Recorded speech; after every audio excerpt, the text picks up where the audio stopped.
ज़िंदगी दे, सेहत दे ऐं हुन जे सदक़े में अल्लाह पाक मुंहिंजी माउ खे बि ज़िंदगी सेहत ॾे। निशा जॾहिं ॼमी हुई त निशा जी माउ उन वक़्तु ई गुज़ारे वई हुई ऐं हिन जी दादीअ हुनखे उन टाइम ते ई गोद में खयो हो। निशा जी माउ उहा ई आहे, दादी आहे, पर सोभ जॾहिं 2 सालनि जी त सोभ जी माउ गुज़ारे वई।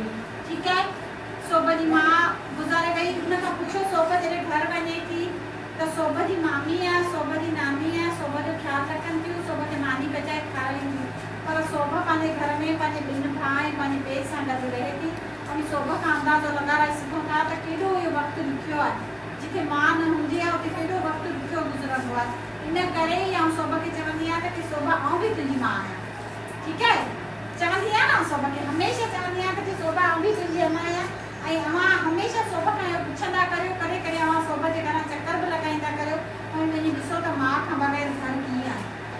ठीकु आहे, इन करे कोशिशि कंदा कयो त कि पंहिंजी माउनि जो क़दुरु करियो, पंहिंजे माउनि सां प्यारु करियो। दुनिया में जेका सुठे में सुठी हस्ती आहे, वॾे में वॾी प्यारु करण वारी हस्ती आहे, उहा आहे माउ ऐं ॿियो आहे पीउ। 3 नंबर ते आहे उस्ताद।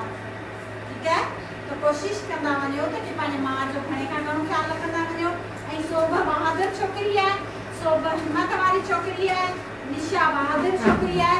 हिननि जे लाइ पाण दुआ कंदासीं त कि जेकॾहिं अल्लाह पाक हिननि खां माउ वठी वियो आहे त रब पाक हिननि खे उन जे बदिले में इलाही कुझु सुठो अता कंदो। चओ इंशाअल्लाह। ऐं हिननि जा नसीब भला थींदा, ही पढ़ंदियूं, ही वॾियूं थींदियूं, अल्लाह हिननि खे इलाही कुझु सुठो अता कंदो। चओ इंशाअल्लाह।